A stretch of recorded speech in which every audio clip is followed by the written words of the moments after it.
The U.S. government now has about 18,000 children in its custody at the U.S.-Mexico border, and that number is growing by the day. Unaccompanied migrant children have been showing up by the hundreds at border crossings, so many that U.S. officials are unable to process them all. Many are packed into overcrowded government facilities. For more on this, I want to bring in CBS News immigration reporter Camilo Montoya-Galvez. Camilo, groups of Democratic and Republican lawmakers have been visiting the border. Both were there on Friday and blaming the other party for the situation there. I want to play for our viewers a sample. The Biden administration is taking people who are testing positive for COVID-19 and locking them in cages side by side. This is inhumane, it is wrong, and it is the direct consequence of policy decisions by the Biden administration to stop building the wall, to return to catch and release, and to end the stay in Mexico policy. President Biden inherited a situation where the previous administration had sought to dismantle the infrastructure for processing asylum seekers and settling asylum seekers in the United States.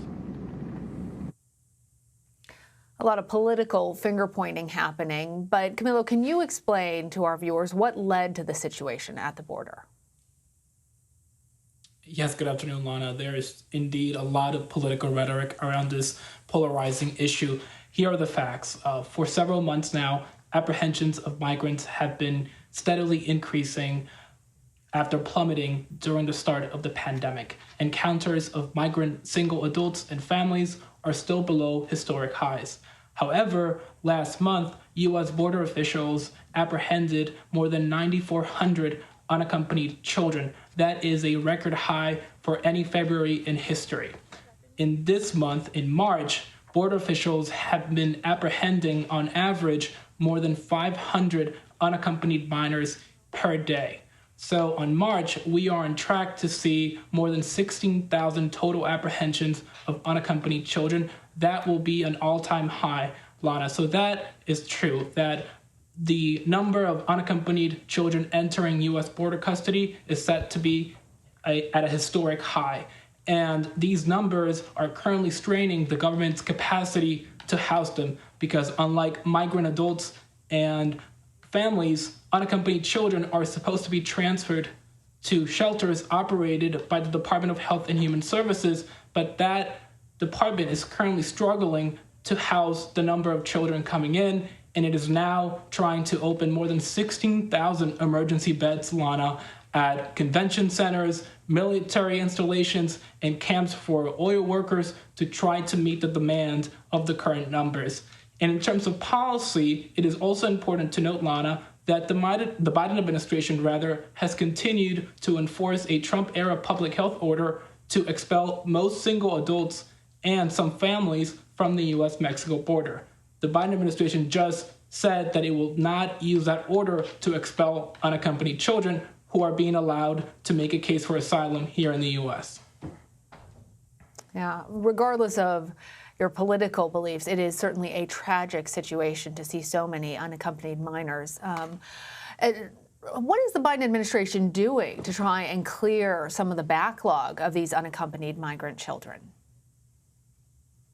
That is an excellent question because there are currently more than 5,000 unaccompanied children in Border Patrol facilities, Lana. And as we've discussed on multiple occasions, these holding facilities are not designed to house minors. Many of these are stations that have cinder block cells, usually with one toilet. Migrants have dubbed them dog kennels and ice boxes because of the cold experience there. There is one facility in South Texas specifically designed to hold unaccompanied children and families, but even that facility is way past its pandemic era capacity, and there are reports of overcrowding, of children having to sleep on the floor, of showering once in as many as 7 days, and not being able to see the sun in nearly a week. So these conditions are very concerning for lawmakers on both sides of the aisle, for the Biden administration, and for advocates. What the Biden administration is trying to do now, Lana, is, as I mentioned earlier,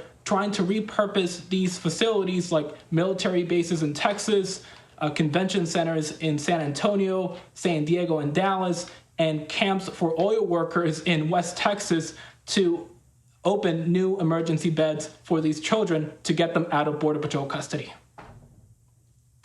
Well, Camilo, you also mentioned that that's the policy for unaccompanied migrant children, but migrant families are still supposed to be sent back over the border, according to President Biden. But your reporting found that that policy isn't being enforced consistently. What more can you tell us about that?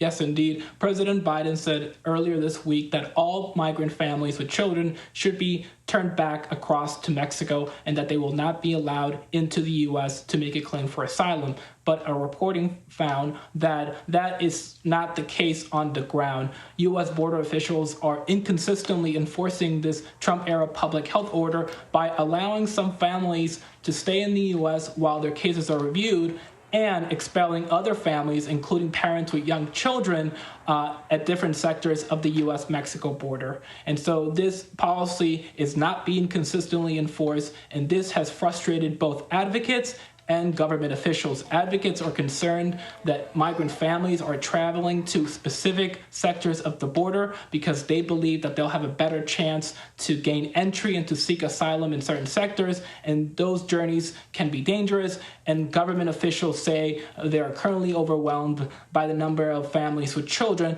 that are currently entering U.S. border custody.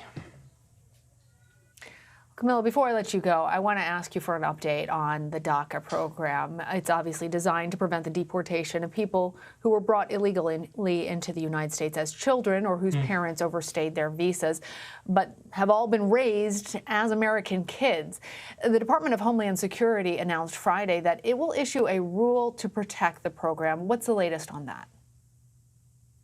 Sure. So a federal judge in Texas, Lana, is set to rule on the legality of DACA. He is set to decide whether President Obama's administration had the legal authority to grant this population work permits and protection from deportation.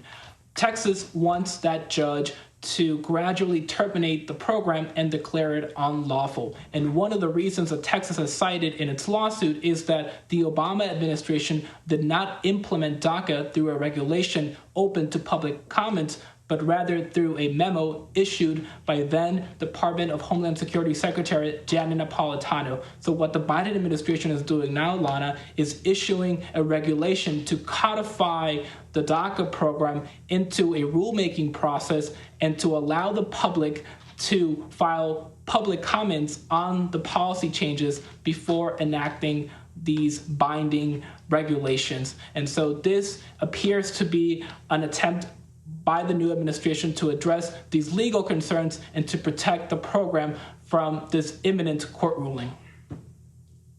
All right, Camilo, thank you. Thank you.